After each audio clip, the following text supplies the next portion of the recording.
postramos de todo corazón, porque tú creaste todas las cosas y por el consejo de tu voluntad éstas existen, y tú eres el origen de todas las cosas. Por lo tanto, Señor Dios, solo tú eres digno de recibir nuestra alabanza y nuestra gloria por los siglos de los siglos. Y en el santo nombre de tu Hijo Jesucristo, imploramos, oh Dios, tu bendición esta mañana para la predicación de esta palabra. Que tu Espíritu Santo, Señor, me auxilie para hablar las palabras única y exclusivamente de tu Hijo Jesucristo. Y al mismo tiempo que tu Espíritu Santo nos ayuda a comprenderlas. Que nos ayude no solamente a que se queden en nuestras mentes, sino que también sean escritas en nuestros corazones para que ella nos transforme. Te damos gracias, Padre Santo, porque tuyo es el poder, el reino y la gloria. Te pedimos que nos libres de todo mal y que perdones nuestros pecados, Señor. E imploro tu misericordia y me permitas a mí, Señor, poder salir con mis propios pies de este púlpito. Te lo pedimos, Señor Dios, humildemente, en el nombre de tu Hijo Jesucristo, y te damos las gracias por tu inmensa gloria, en el nombre de Jesucristo. Amén. El Evangelio de Mateo es un libro de la Biblia que centra su mirada en un tema particular. Ese tema es el reino de Dios. Y siguiendo el modelo que nos estableció nuestro Señor Jesucristo y sus apóstoles, en esta serie nosotros vamos a seguir versículo por versículo. Ese es el modelo que nuestro Señor nos ha enseñado a través de su palabra. Recordemos que esta serie se llama Introducción al Evangelio del Reino. Y nuestro objetivo es presentar los principios básicos de este Evangelio, yendo versículo por versículo en los primeros 4 capítulos del Evangelio de Mateo. Ahora, en el capítulo anterior, Mateo nos expuso los acontecimientos a la venida de nuestro Señor Jesucristo. Pero en este capítulo 3 nos va a presentar algo muy importante.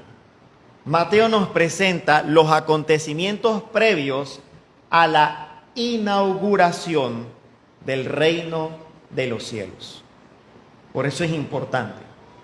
Así que, en primera instancia, lo sostenemos porque tenemos la llegada del precursor del Rey Celestial, como precedente, es decir, como anticipación para esa inauguración. Es lo que vamos a considerar hoy, Mateo 3 del 1 al 5. Un precursor es una persona que antecede, que está antes de algo o de alguien.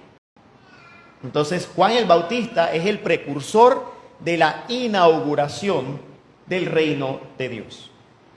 En segunda instancia,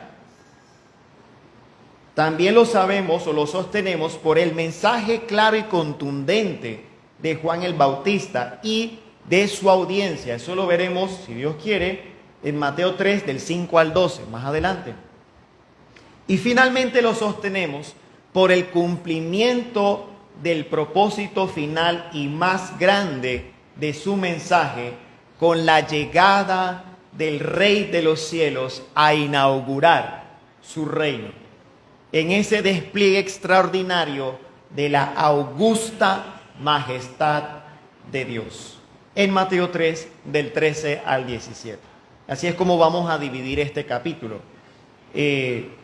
Bueno, cuando me dijeron que se me daba la oportunidad, por la gracia de Dios, para exponer la palabra, no contaba con que el tema que iba a coincidir hoy era precisamente el del mensajero del reino.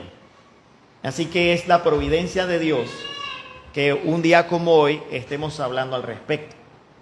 Así que la figura de Juan el Bautista es importante porque es la frontera entre los profetas del Antiguo Testamento y el inicio de la obra extraordinaria del Salvador prometido en Génesis 3:15.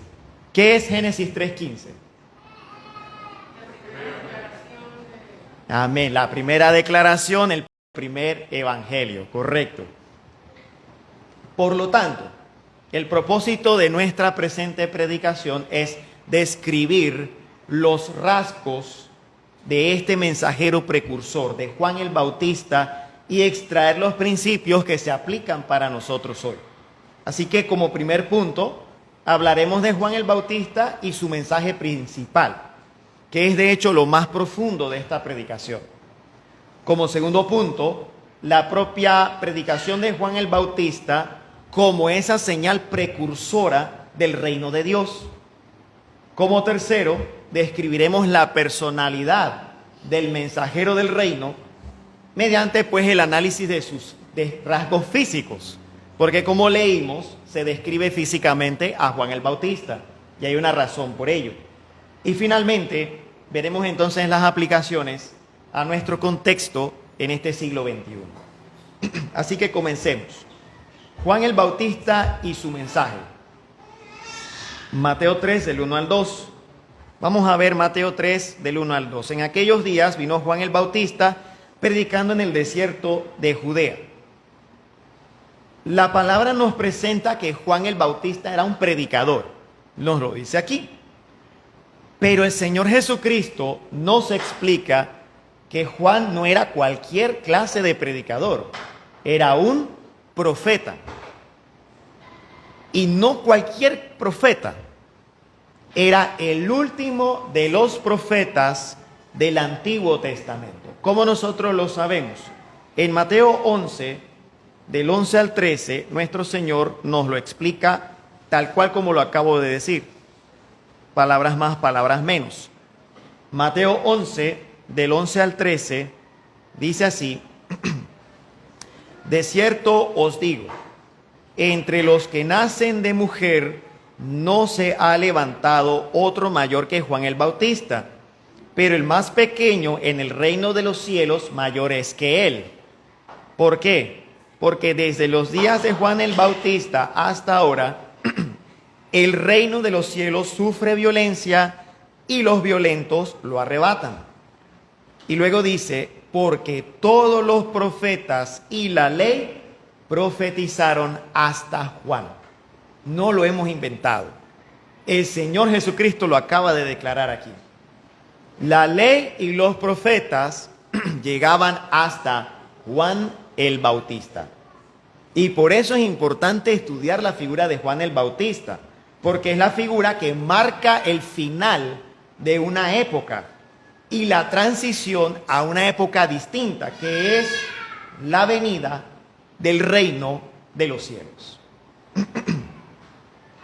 Ahora, solamente para recordar un poco la figura del profeta, ¿en qué consiste? En el Antiguo Testamento, el profeta no solamente era un adivino que predecía el futuro. El profeta era un hombre llamado por Dios, era una persona llamada por Dios para anunciar su palabra. Y resulta que en el plan de redención de Dios, su mensaje apuntaba a la futura venida del Salvador del mundo y de su reino. Toda la Biblia es el Evangelio. Hay muchos versículos, pero vamos a explorar un ejemplo. En el libro de Jeremías, capítulo 33, versículos del 1 al 3.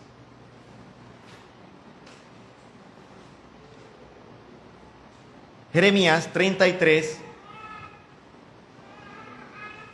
del 1 al 3. Lo hemos escuchado muchas veces. Dice, vino palabra de Jehová a Jeremías la segunda vez, estando él aún preso en el patio de la cárcel, diciendo, así ha dicho Jehová, que hizo la tierra, Jehová que la formó para firmarla. Jehová es su nombre. Clama a mí y yo te responderé y te enseñaré cosas grandes y ocultas que tú no conoces. Las personas dicen amén a esto, pero no entienden qué significa este versículo. El verdadero significado lo encontramos después. Versículos del 15 al 16 dice, en aquellos días y en aquel tiempo haré brotar a David un renuevo de justicia y hará juicio y justicia en la tierra. En aquellos días Judá será salvo y Jerusalén habitará segura y se le llamará Jehová, justicia nuestra. ¿De quién estaba hablando aquí el profeta? De nuestro Señor Jesucristo. Aquí está, Jehová, justicia nuestra, es nuestro Señor Jesucristo. Así que cuando Él dice, clama a mí y yo te responderé y te enseñaré cosas grandes y ocultas que tú no conoces, se estaba refiriendo al Evangelio, a nuestro Señor Jesucristo. Así que esta es una muestra de que el Antiguo Testamento apuntaba a nuestro Salvador, al Salvador prometido desde Génesis 3:15. Ahora bien, ¿por qué Juan el Bautista predicaba en el desierto?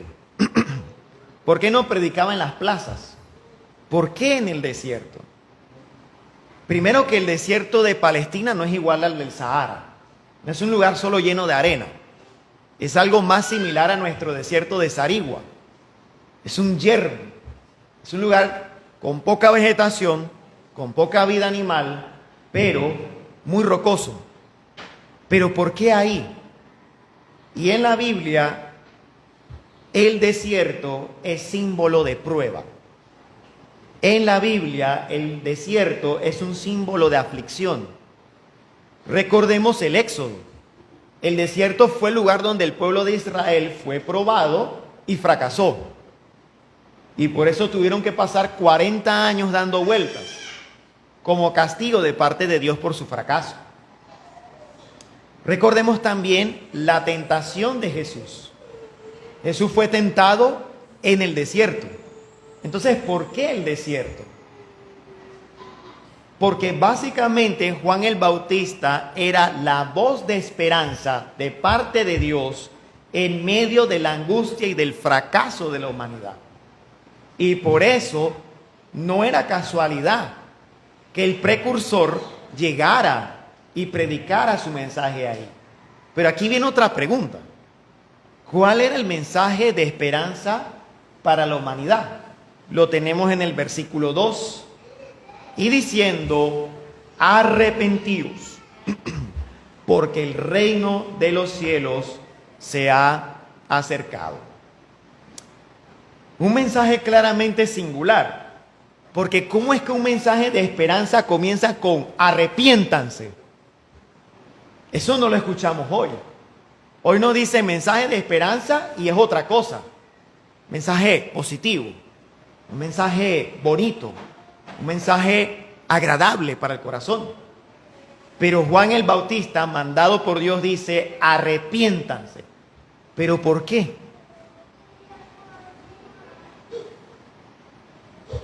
¿Qué es el arrepentimiento? El arrepentimiento no es remordimiento. Judas Iscariote sintió remordimiento por lo que había hecho después de traicionar al Señor. Así que arrepentimiento no es remordimiento. Arrepentimiento, según la palabra de Dios, es el acto de abandonar voluntariamente tus pecados y vivir en obediencia a la ley de Dios. Así que allí comienza el mensaje de esperanza. Pero ¿por qué había que arrepentirse? Porque el reino de los cielos se había acercado. Y aquí tenemos que decir lo siguiente.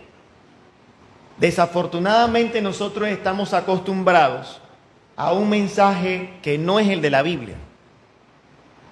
A un mensaje que dice, y con todo respeto estoy delante de mi Señor Jesucristo, el mensaje dice, Dios ama al pecador, punto final. Pero la Biblia no dice eso. ¿Qué dice la Biblia realmente? Y que el Señor me ayude en esto. Salmo capítulo 5, versículo del 4 al 5. Vamos a explorar tres pasajes. Salmo 5, del 4 al 5.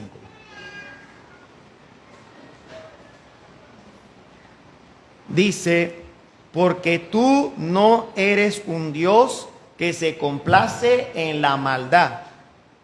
El malo no habitará junto a ti. Los insensatos no estarán delante de tus ojos. Aborreces a todos los que hacen iniquidad. Destruirás a los que hablan mentira. Al hombre sanguinario y engañador abominará Jehová. Dios odia al pecador. El pecador es abominable delante de los ojos de Dios. ¿Por qué? Porque Dios es un Dios santo.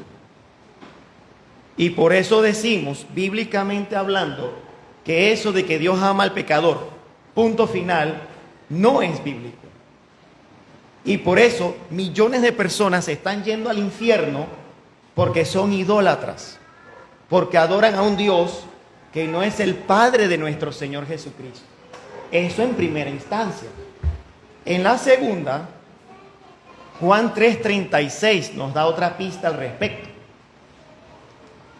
El famoso capítulo 3 que contiene versículo 16, pero luego se nos olvida que hay otro montón de versículos. Así que Juan 3:16 tiene que ser entendido a la luz de todos los 36 versículos del capítulo 3. Juan 3:36 dice lo siguiente: el que cree en el Hijo tiene vida eterna, pero el que rehúsa creer en el Hijo no verá la vida, sino que la ira de Dios está sobre él. Pregunta: ¿por qué no dice estará sobre él? ¿Por qué no dice vendrá sobre él? Sino más bien dice está sobre él. Porque claramente toda la humanidad está bajo la ira de Dios. Todos somos enemigos de Dios. Eso lo enseña la palabra de Dios. En Romanos capítulo 8 dice que los que están en la carne no pueden agradar a Dios. No agradan a Dios porque no pueden agradar a Dios. Y por lo tanto son enemigos de Dios. Por eso el pensar en las cosas de la carne es enemistad contra Dios. Todo eso está en Romanos capítulo 8. Todos somos enemigos de Dios y la ira de Dios está sobre la humanidad. Por eso reiteramos, ese mensaje de que Dios ama al pecador, punto final, no es bíblico. Pero también tenemos Isaías 59:2. Isaías 59:2 nos revela algo más al respecto.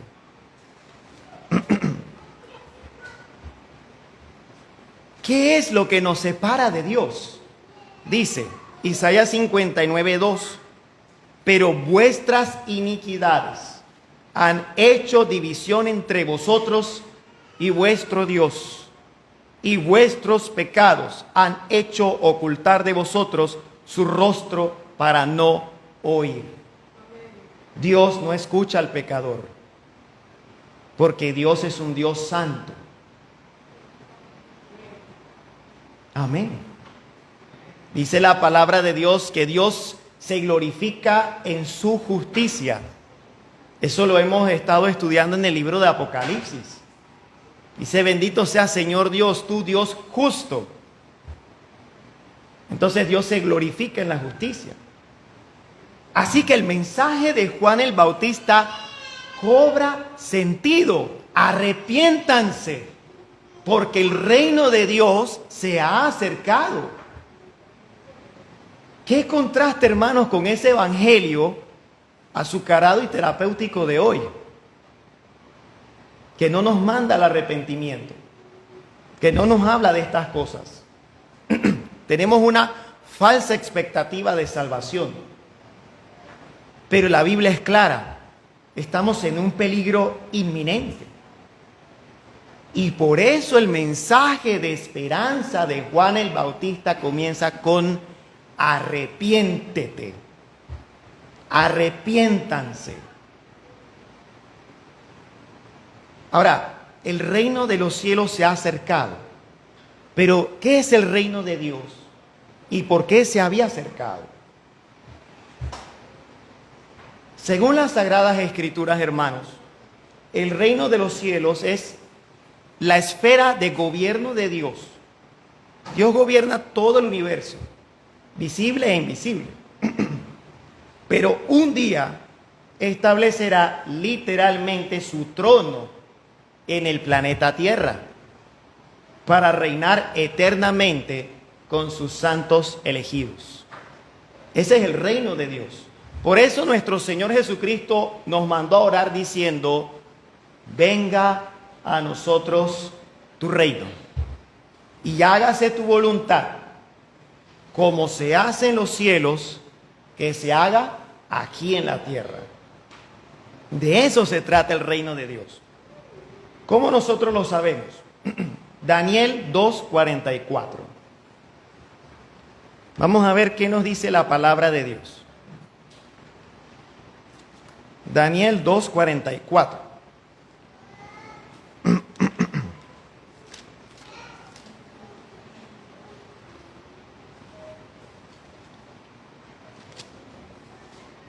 Dice así: y en los días de estos reyes, el Dios del cielo levantará un reino que no será jamás destruido, ni será el reino dejado a otro pueblo. Desmenuzará y consumirá a todos estos reinos, pero él permanecerá para siempre. Entonces es el trono de Dios, el reino de Dios viniendo literalmente a este mundo. Pero no solamente eso. Daniel 7:27.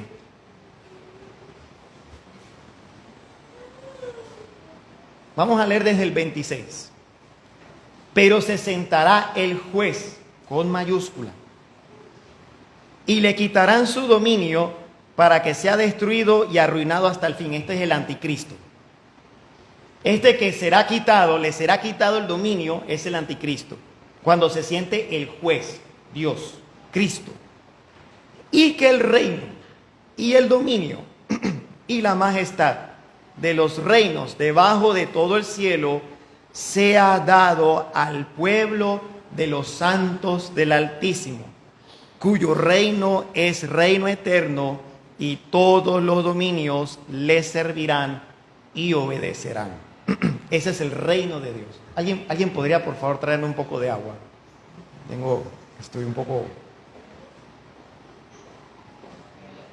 Entonces, el trono de Dios, que hoy se encuentra en el cielo de los cielos, un día va a venir literalmente a este mundo. Y entonces todos veremos a Dios cara a cara, todos los que hemos sido llamados por Dios para la salvación. Y allí los santos elegidos viviremos perpetuamente a la luz eterna de nuestro Padre Dios y de su Hijo Jesucristo. Ahora, ¿cómo yo sé que yo he sido elegido por Dios? Porque yo he creído en Jesucristo. Los elegidos de Dios creemos en Jesucristo. Nosotros no vemos la elección de Dios, solo vemos el resultado, que es la fe en el Señor Jesucristo. Solamente para aclararlo. Ahora, observen que yo he dicho, será establecido. Viviremos en el futuro, ¿no? Pero Juan el Bautista no habla en un tiempo futuro.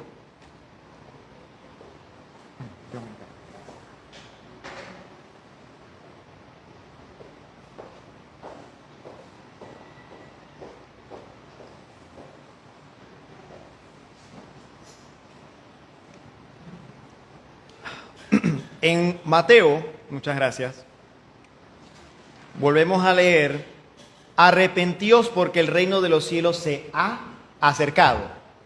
Es un pasado compuesto, es un tiempo antepresente. ¿Pero por qué?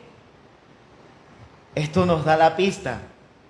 El reino de los cielos estaba cerca en ese momento, de manera literal, literalmente estaba cerca.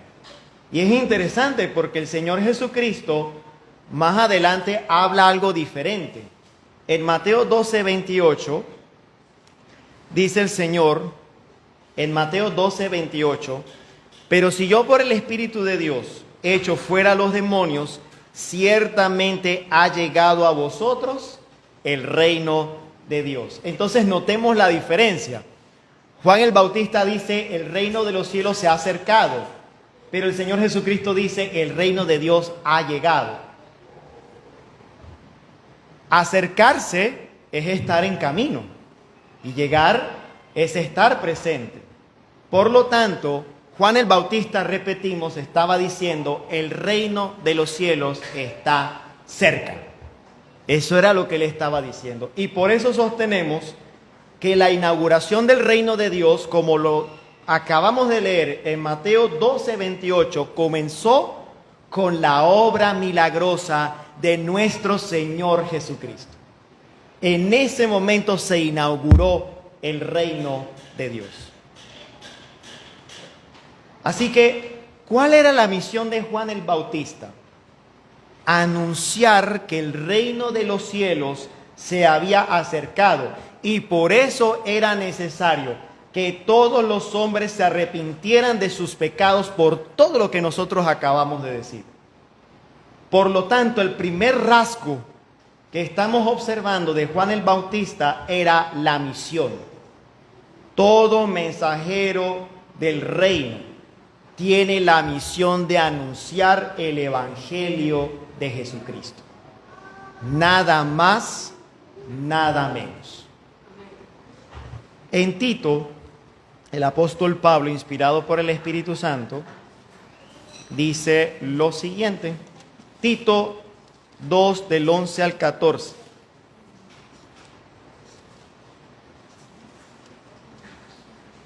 Dice el apóstol Pablo, inspirado por el Espíritu Santo, porque la gracia de Dios se ha manifestado para salvación a todos los hombres. ¿Cómo? Enseñándonos que, renunciando a la impiedad y a los deseos mundanos, vivamos en este siglo sobria, justa y piadosamente, aguardando la esperanza bienaventurada y la manifestación gloriosa de nuestro gran Dios y Salvador Jesucristo. Y por eso el deber del mensajero del reino es predicar el evangelio, nada más, nada menos. Y esto es importante, esto se aplica a nuestros pastores maestros. Se aplica a todo aquel que hoy ha sido llamado por Cristo en la iglesia para predicar su palabra. Tito 2:15.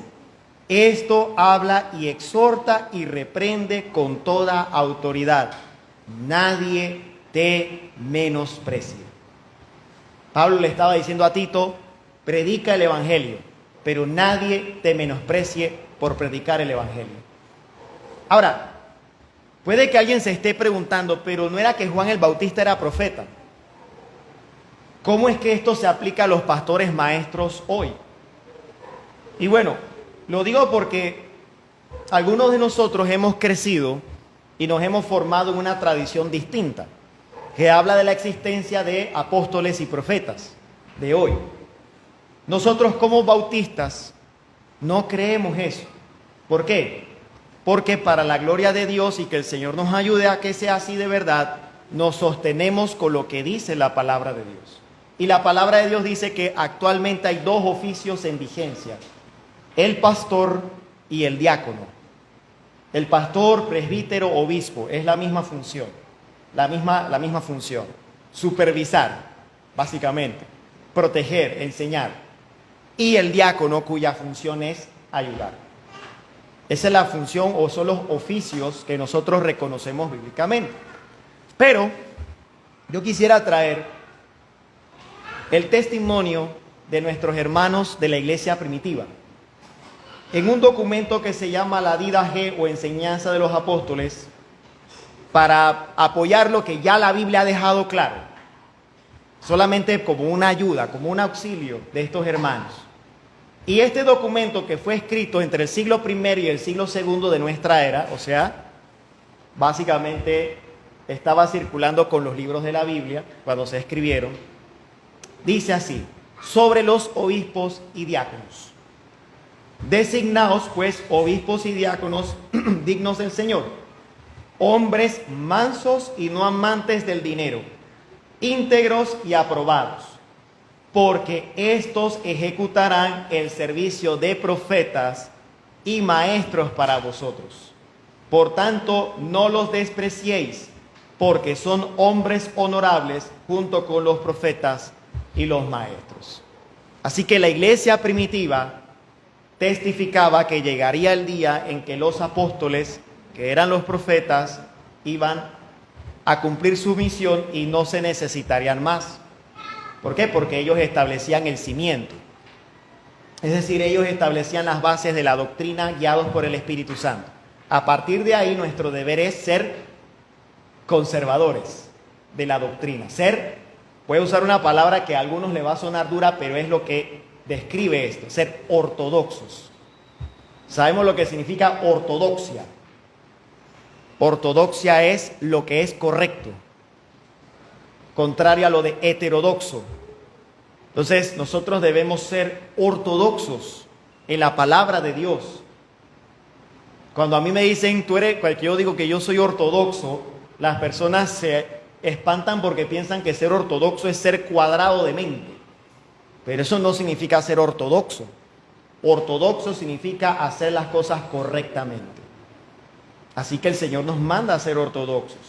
Así que sostenemos que esta descripción no es solamente para Juan el Bautista, también se aplica para el mensajero del reino de hoy. Así que la misión de los predicadores y pastores verdaderamente llamados por Dios es la de predicar el evangelio del reino. Arrepiéntanse porque el reino de los cielos se ha acercado. Y por lo tanto nosotros como iglesia debemos probar el mensaje de los que se paran aquí, de los que nos paramos aquí, perdón. Si viniera una persona que no predicara ese evangelio, entonces no le hagamos caso porque estamos perdiendo el tiempo.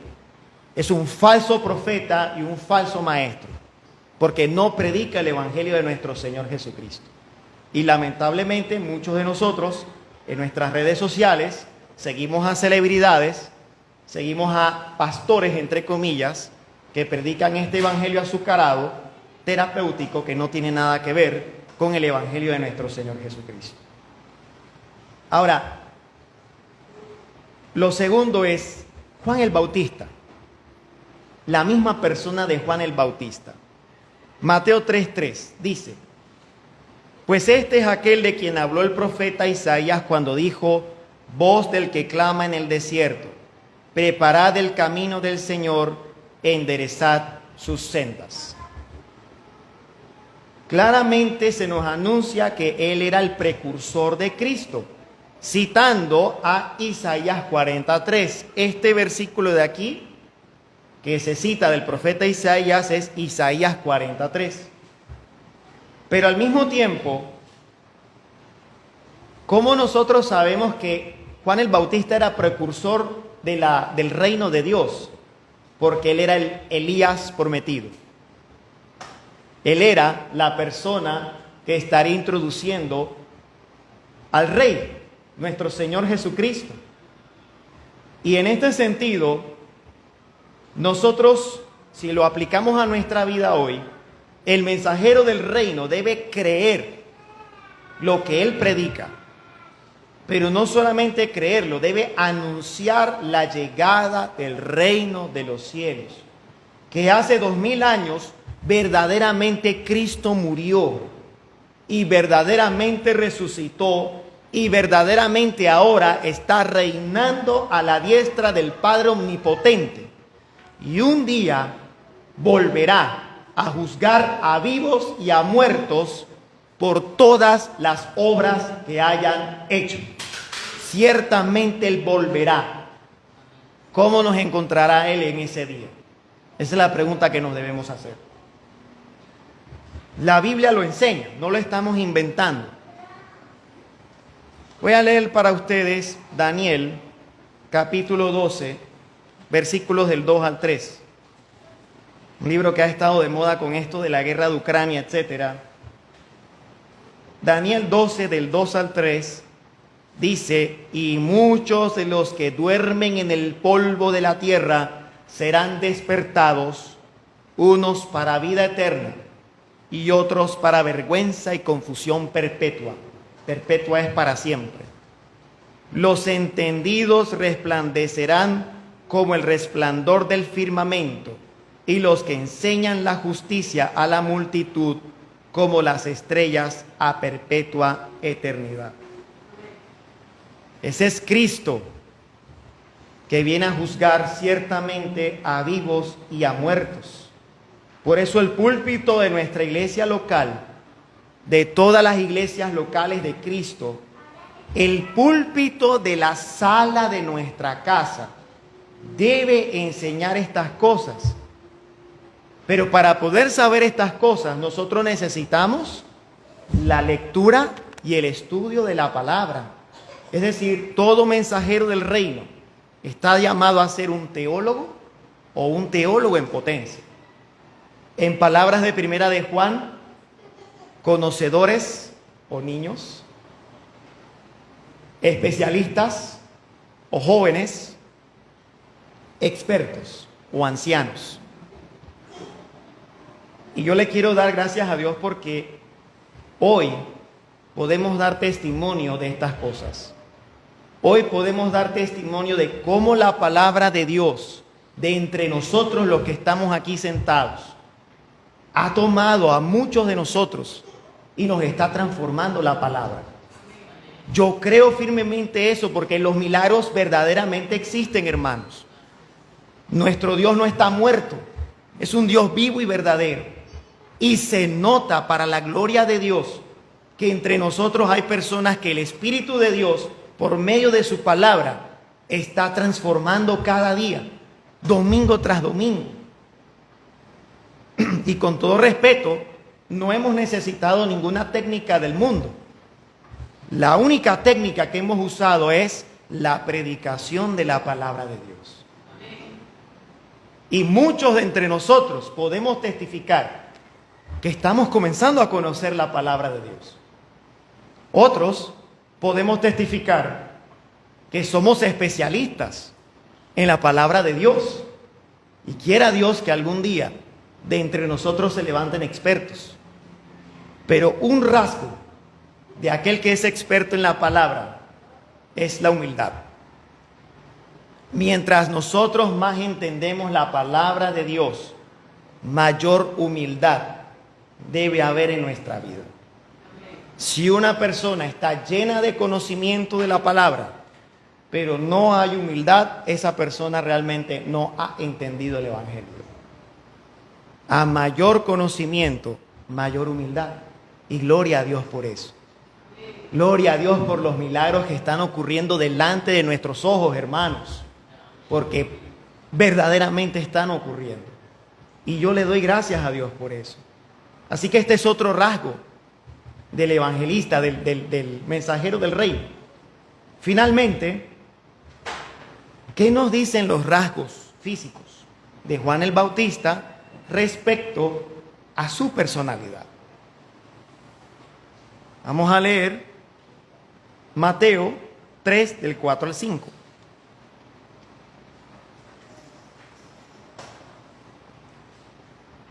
Y Juan estaba vestido de pelo de camello y tenía un cinto de cuero alrededor de sus lomos. Y su comida era langostas y miel silvestre. Y salía a él Jerusalén y toda Judea y toda la provincia de alrededor del Jordán. Tenemos un vestido que era piel de camello. No era seda, era piel de camello, era una piel rústica. Tenemos un cinturón que no era fino, era un cinturón de cuero, algo muy rústico. Así que definitivamente Juan el Bautista no era un hombre delicado. Definitivamente Juan el Bautista no era un hombre endeble. Muy por el contrario, vemos incluso la dieta de Juan el Bautista. ¿Qué comía Juan el Bautista? A ver, langostas y miel silvestre. Esa no es una dieta para cualquiera. Como dice nuestro Señor Jesucristo, esta no era la dieta de un palaciego, no era un manjar del palaciego, era una dieta de supervivencia en el yermo de Palestina. Entonces, estamos hablando de que Juan el Bautista tenía las características del profeta Elías. Elías, como Juan el Bautista, tuvo que confrontar con la palabra de Dios el pecado del pueblo de Israel. Así que lo interesante también aquí es que a pesar de su apariencia tosca y ruda y su contundente y duro mensaje que incomoda, ¿no? Y nos incomoda a todos porque ese es el pecado que está en nosotros. El pecado es el que nos pone incómodos frente al Evangelio. Vemos que aún Juan el Bautista tenía una gran audiencia. Lo vimos aquí en Mateo 3:5. Así que el mensajero del reino no depende de su carisma, no depende de sus habilidades sociales, sino de Dios mismo que lo había llamado al ministerio. Depende de Dios, no porque yo tenga elocuencia o porque yo sea dado a la gente. Depende de Dios. Y eso entonces se aplica para todo mensajero del reino en la actualidad. Un verdadero mensajero de Dios, un pastor, maestro, no depende de su carisma, no depende de sus habilidades sociales, no depende de decir lo políticamente correcto para no ofender a las personas, porque se les lastima el corazón. No depende de eso. No depende de su labia, como decimos nosotros, para endulzarle el oído a la gente. Depende de Dios que lo llamó al ministerio. Pero también aquí hay algo muy importante y con esto finalizamos. No es solamente suficiente con tener una teología correcta, una doctrina correcta. También se trata de ser. Se trata de vivir. Se trata de conducta. No se trata de aparentar que yo soy. Juan el Bautista era tal como él era. Él no necesitaba decir, yo soy profeta de Dios. No. Él demostraba con su vida el llamado de Dios. Y esto entonces se aplica para nosotros hoy. Se trata de vivir el Evangelio. Se trata de demostrar que el Espíritu de Dios está en su vida. Se trata de que esta persona tiene una vida nueva, la vida de Dios en su alma, lo cual se manifiesta en una conducta sincera. Sus palabras sinceras, sus acciones sinceras, coherentes con el mensaje que está predicando y enseñando. Y eso aplica para todas las esferas de su vida sin excepción. Así que lamentablemente tenemos que decir que muchas personas que hoy están en los púlpitos de las iglesias locales manejan una correcta teología, pero no viven lo que predican. Y con mucho respeto nosotros debemos recordar que nuestra conducta debe ser coherente con lo que predicamos. ¿Por qué? Porque nuestras acciones hablan más que nuestras palabras. Mateo 5:16 dice nuestro Señor Jesucristo: así alumbre vuestra luz delante de los hombres, para que vean vuestras buenas obras y glorifiquen a vuestro Padre que está en los cielos. No palabras solamente, conducta, acciones concretas, vida misma. Pero no solamente eso, Mateo 7 del 21 al 23 dice nuestro Señor Jesucristo: no todo el que me dice Señor, Señor entrará en el reino de los cielos, sino el que hace la voluntad de mi Padre que está en los cielos. Y muchos me dirán en aquel día, Señor, Señor. Era gente fanática, era gente fiel, era gente con fuego. ¿No profetizamos en tu nombre? Y en tu nombre echamos fuera demonios, y en tu nombre hicimos muchos milagros. y entonces les declararé: nunca os conocí, apartaos de mí, hacedores de maldad. No son palabras solamente, son acciones. Así que finalmente no aplica esto solo a los pastores y maestros. Todos los que somos llamados por Dios, y en este caso quisiera hablar específicamente a nosotros los hombres, los varones, los machos de la especie Homo sapiens, a nosotros debemos ser los Juanes el Bautista de nuestros hogares. Debemos ser hombres valientes como Juan el Bautista.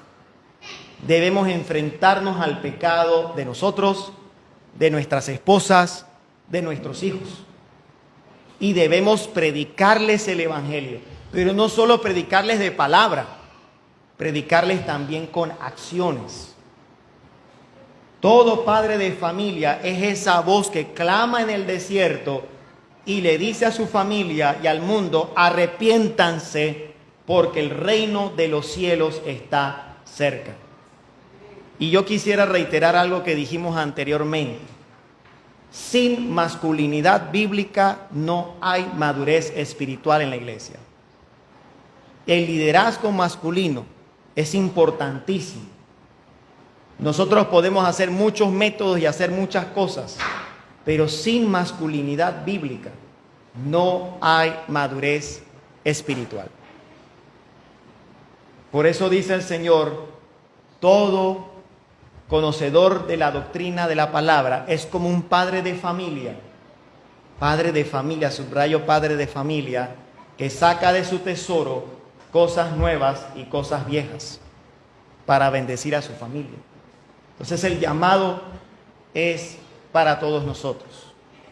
En definitiva, ¿cuáles son los rasgos entonces distintivos del mensajero del reino de Dios? En primer lugar, todo mensajero del reino tiene la misión de anunciar el Evangelio, nada más, nada menos. Podemos dar consejos, podemos opinar, pero nuestra misión primordial no es que ustedes saquen el campeón que tienen durmiendo adentro de ustedes. Nuestro mensaje principal es: arrepiéntanse, porque el reino de los cielos está aquí. Y Cristo ciertamente viene. En segundo lugar, el mensajero del reino debe ser un teólogo, es decir, un conocedor de la palabra, un especialista, un experto en la palabra. Pero para ello hay que orar y hay que estudiar la palabra de Dios. Eso no viene por ósmosis. El Señor no lo ha establecido así. Hay que sentarse. Hay que conocer este libro, porque sin este libro nos vamos para el infierno. Porque dice: escudriñáis las escrituras, porque ellas os dan testimonio acerca de mí, y a vosotros os parece que tenéis vida eterna. Sin este texto no vamos para el cielo. No vamos para el cielo. O es este texto o no vamos para el cielo. Por eso hay que estudiar, por eso hay que leer. Comience con un libro. Vaya capítulo por capítulo, versículo por versículo. Uno dice: comienza con el Evangelio de Juan. Yo diría: comienza con el Evangelio de Mateo. Otro dice: bueno, voy a comenzar con los Salmos. Otro dice: voy a comenzar con Proverbios. Pero estudiemos la palabra de Dios. No pongamos excusas baratas, porque ya recordamos lo que dice Mateo 7. No todo el que me dice Señor, Señor entrará en el reino de los cielos. Finalmente, el mensajero del reino debe ser un hombre esforzado y valiente. Debe ser aguerrido y dispuesto a enfrentarse al pecado, con tal de ser esa voz de esperanza que en el nombre de Jesucristo clama en el desierto diciendo: arrepiéntanse, porque el reino de los cielos se ha acercado. Así que preguntémonos en esta mañana, nosotros esto ya es, por ejemplo, para nosotros los que enseñamos la palabra, lo que hemos sido llamados para ser los mensajeros del reino, ¿qué estamos predicándoles a nuestras audiencias? ¿Somos fieles al mensaje que Cristo nuestro Señor nos mandó a predicar? Ese es el gran temor que nosotros tenemos. Que si yo estoy aquí, yo no puedo estar hablando cualquier cosa. Yo tengo temor de que Dios me está viendo.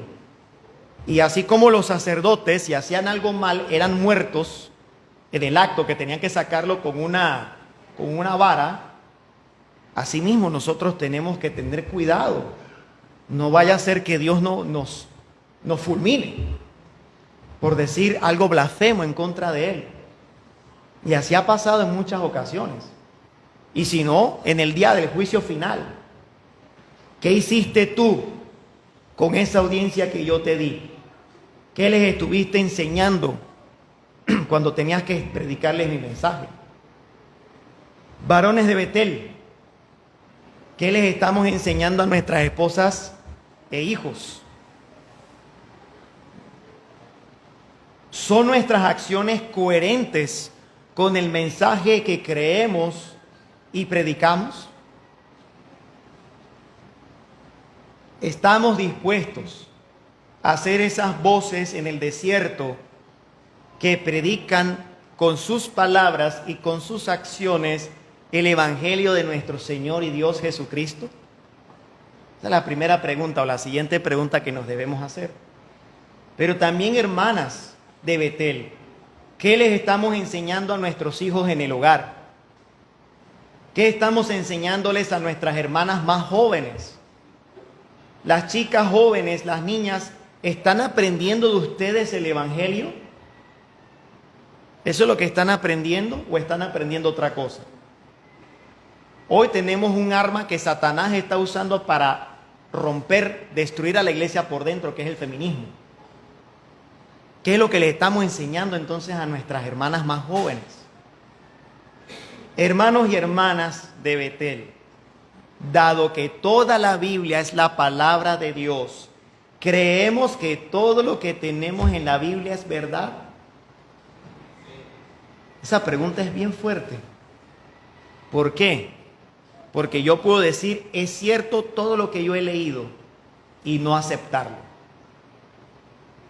Son dos cosas completamente diferentes. ¿Lo aceptamos o no? Y hay un ojo, porque si no lo aceptamos, entonces no aceptamos a Jesucristo. Estamos diciendo que Jesucristo es mentiroso. Entonces, o aceptamos o no aceptamos. Bienaventurados los pobres en espíritu, porque de ellos es el reino de los cielos. Dios mira de lejos al soberbio, pero se acerca al que es humilde de corazón. Entonces, ¿lo aceptamos o solamente aceptamos aquellas cosas que a nosotros nos convienen, que a nosotros nos gustan?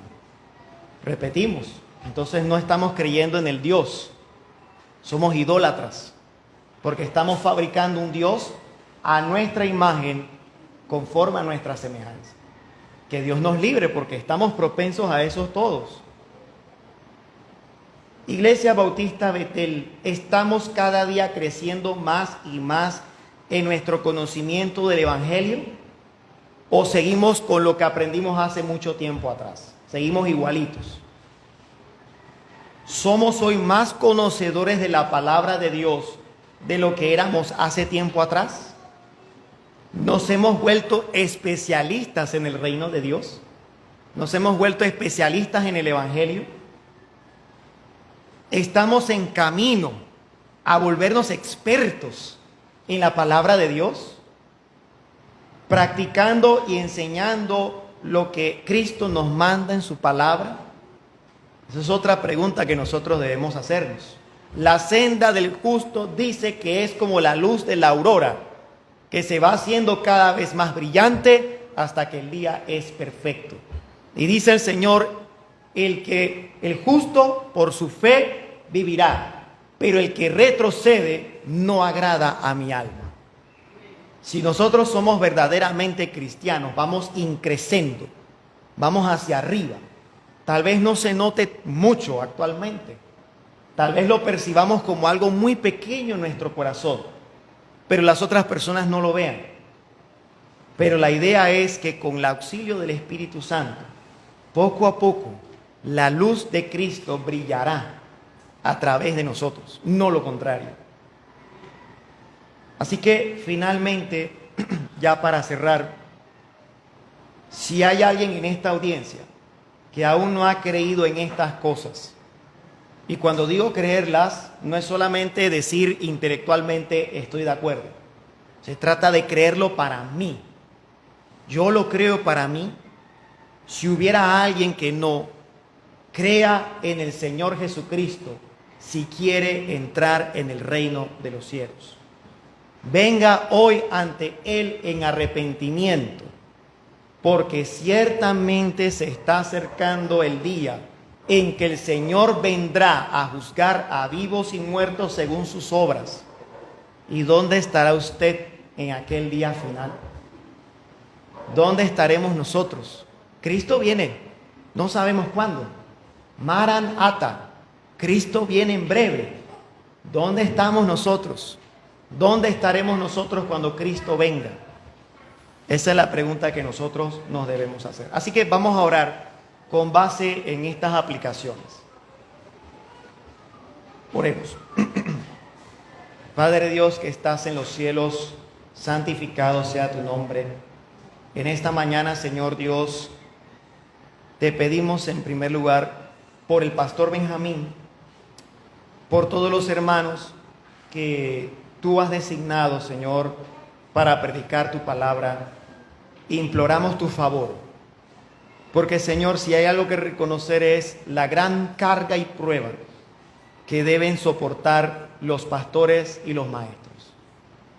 Imploramos tu favor, Señor Dios, para que tú les concedas fortaleza, consuelo, auxilio, que tú les concedas, Señor, esperanza.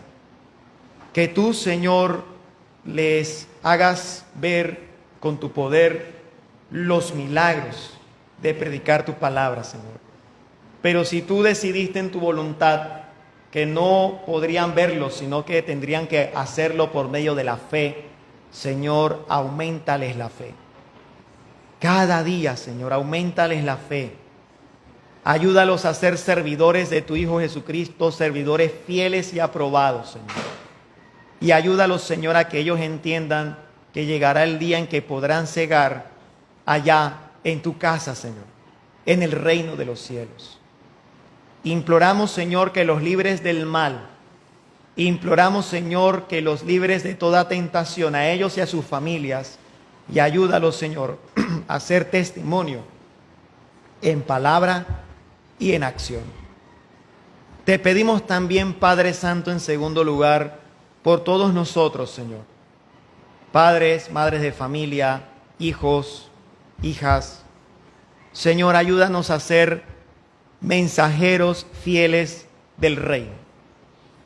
Ayúdanos, Señor, pon en nosotros esa hambre, esa sed de estudiar tu palabra, Dios. Perdónanos, Señor, si en algún momento hemos preferido mirar el reloj o hemos preferido estar pensando en otras cosas y no deleitarnos en la presencia de tu Hijo Jesucristo. Perdónanos, Señor, porque lo hemos hecho en nuestra ignorancia. Y por eso te pedimos, Señor Dios, que nos auxilies para poder vivir conforme a tu voluntad, viviendo cada día el Evangelio de nuestro Señor Jesucristo. Te imploramos, Señor, que despiertes más interés en la palabra de Dios. Que nuestra iglesia se convierta en una iglesia que conozca la palabra y no solo conozca de tu Hijo Jesucristo, sino que conozca a tu Hijo Jesucristo. Que cada día podamos ser esa luz, Señor, para que tu nombre sea exaltado en todas las naciones. Te imploramos también, Señor Dios, que tú nos auxilies para ser, Señor, de testimonio con nuestras acciones, con nuestro comportamiento. Que no solo seamos de palabras, que también seamos, Señor, hacedores de tu palabra, porque como dice, Señor, las escrituras que tú nos has dado, bienaventurado todo aquel que no es oidor olvidadizo, sino hacedor de tu palabra, porque será prosperado en todo aquello que haga. Imploramos, Señor, que nos ayudes a hacer esto, porque nosotros solos no lo podemos hacer.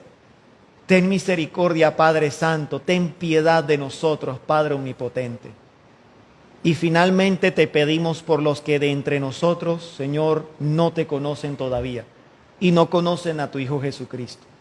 Solo tú sabes quiénes son, Señor. Imploramos, Señor, tu misericordia y gracia para con ellos. Que tu Espíritu les quite el velo que hay en sus corazones y puedan creer en tu Hijo Jesucristo para salvación y vida eterna. Y prepáranos a nosotros, Señor, para ser esos mensajeros que le lleven, Señor, conforme a lo que dijo tu Hijo Jesucristo, les lleven el mensaje a las personas del mundo, a ir y a ser discípulos y predicar a toda criatura. Te lo pedimos, oh Dios, confiando en las promesas que nos has dado y todo, Señor, bajo la protección y el auxilio de tu Hijo Jesucristo. Todo lo pedimos en el nombre de Jesús para que tu nombre sea exaltado, para la gloria y honra de tu santo nombre, en el nombre de Jesucristo, por los siglos de los siglos. Amén.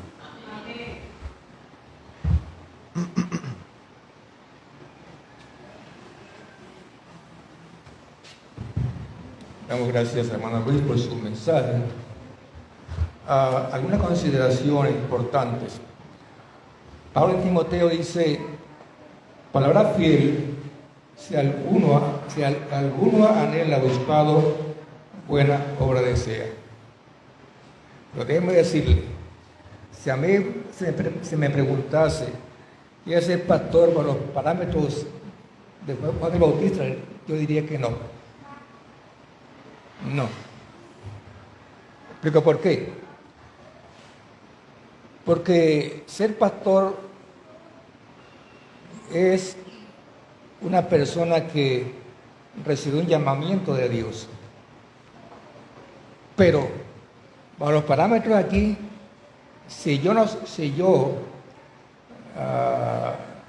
me preguntan, porque ser pastor aquí refleja que hay sacrificio, abnegación, y cualquiera no quiere ser pastor bajo estos parámetros. Entonces, ser pastor aquí bajo los parámetros de Juan el Bautista requiere sacrificio, abnegación, valentía, humildad, porque solo perseveran los que han sido llamados al servicio de Dios. Yo siempre, cuando entrevistaba a los estudiantes que quieren ser pastor, le decía dos cosas a todos los estudiantes que pasaron por mis manos. Yo le decía: usted no puede ser pastor si no ha sido llamado primeramente. No puede ser pastor si no hay convicción de fe en Jesucristo. Y así yo le decía a los pastores que querían ser pastores, que están bajo mi dirección. Porque es cierto, hermanos, de que el pastor es una persona que requiere sacrificio bajo los parámetros de Juan el Bautista. Si no tiene firmeza, si no ha sido convencido de su llamamiento, no puede ser pastor bajo estos parámetros de Juan el Bautista. ¿Por qué? Porque es sacrificio, es negación, es humildad. Y realmente, como dijo hermano Luis, es cierto, solamente los que son llamados son los pastores verdaderos al servicio de Dios, solamente, nada más. Muchos pastores hay hoy en día, pero son falsos pastores. Gracias a Dios, yo tengo más de 50 años al ministerio. Ya las canas mías se me han ido acabando. Sí, pero ha sido una bendición realmente, una bendición estos 50 años. Y empecé a los 20 años como estudiante del seminario. Ya tengo 71 años. Son 50 años, medio siglo, al servicio de Dios. Así que para mí es una bendición realmente, una bendición porque nunca pensé, ni me imaginé tampoco ser pastor. Estoy aquí porque Dios me llamó. Si no hubiera sido eso, yo hace tiempo hubiera claudicado. Claudican los que no son llamados, perseveran los que son llamados. Y pues seré su pastor hasta que Dios me llame. O me voten. Sí. No, realmente yo me gozo estar con ustedes, los aprecio, los amo a todos ustedes. No soy perfecto, no soy un pastor perfecto, porque perfecto nada más Dios. Tengo también mis debilidades también, humanas que somos. Pero siempre estoy para apoyarles. En un libro de consejería pastoral hay un capítulo que dice el buen pastor es el pastor que ama a la congregación ama al pastor. Eso es un libro de consejería pastoral, así que realmente es hermoso. El que desea obispado, buena obra desea, y es una bendición realmente. Así que vamos a cantar un himno, el himno número 5.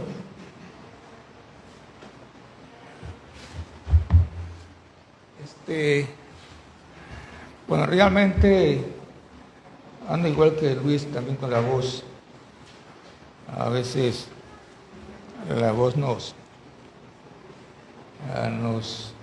nos ayuda. Todos en pie, el himno número 5.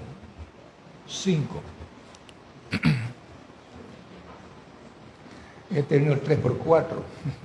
Vamos a hacer si no es rápido, es lento. Como es 3x4. 1, 2, 3. 1, 2, 3. ¿Ah?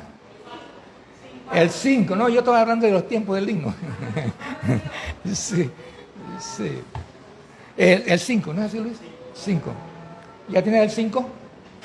Ok. Empecemos. A nuestro Padre Dios, alcemos nuestra voz, gloria a Él. Tal fue su amor que dio al Hijo que murió, y así gloria a Él, a nuestro Salvador.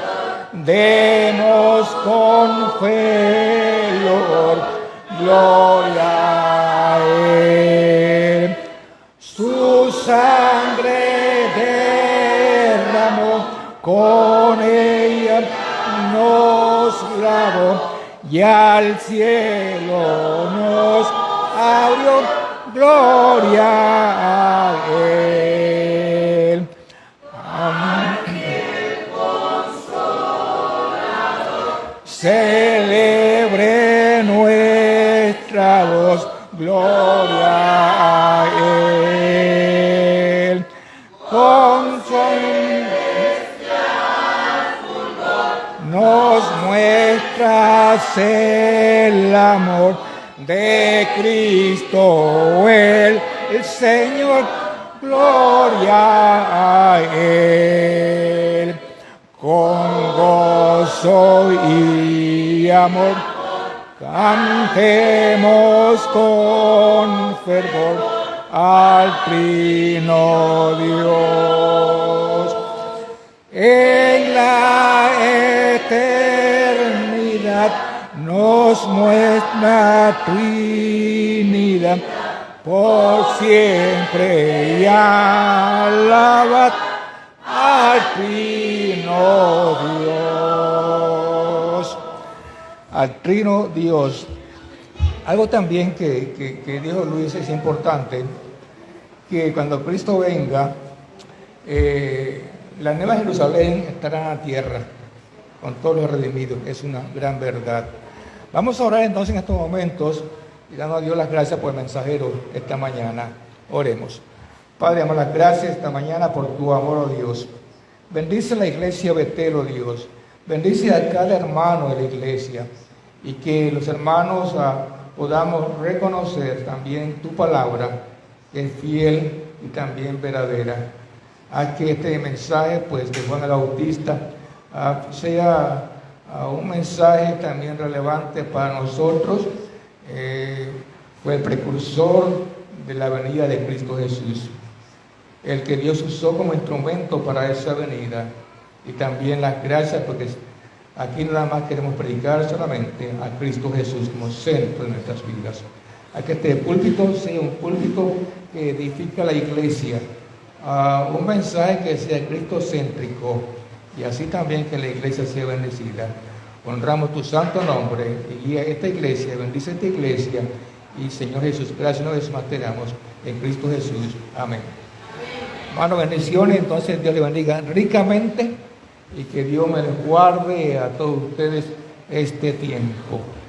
Gracias a Jesús por su amor siempre.